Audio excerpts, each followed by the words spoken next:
নমস্কার বন্ধুরা, পুষ্পর রান্নাঘরে তোমাদের সবাইকে স্বাগত। আজকে চলে এসেছি, দেখো আমি দেশি ছোট ছোট ট্যাংরা মাছ ঝাল করব।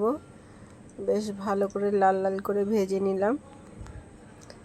আর এখানে দেখো পেঁয়াজ বাটা, রসুন বাটা, আদা বাটা, জিরের গুঁড়ো, লঙ্কার গুঁড়ো, হলুদ গুঁড়ো সব একসঙ্গে নিয়ে কড়াতে দিয়ে দিলাম। বেশ মশলাটা বেশ ভালো করে কষিয়ে নেব।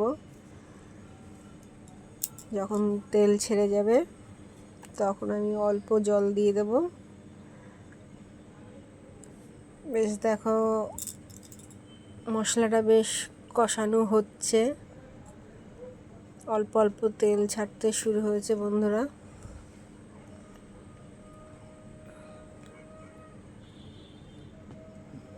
দেখো এবার আমি বেশি জল দেব না, অল্পই জল দেব, কারণ অল্প মাছ, তাই আমি অল্প জল দেবো, গায়ে মাখা হবে। বেশ মশলাটা দেখো তেল ছাড়তে শুরু হয়ে গেছে, এখন আমি জল দিয়ে দেব। জল দিয়ে দিলাম।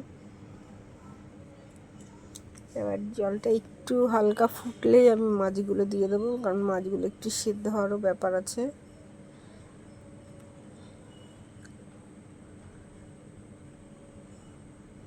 মাছগুলো দিয়ে একটু ফুটিয়ে নেব। আর নামানোর আগে আমি একটু গরম মশলা দিয়ে দেবো। গরম মশলার সঙ্গে একটু লবণও দিয়ে দেবো। লবণটা একটু কম দেওয়া হয়ে গেছিলো। চলো বন্ধুরা, আমার ভিডিও যদি তোমাদের ভালো লাগে তোমরা লাইক, কমেন্ট, শেয়ার অবশ্যই বন্ধুরা করো।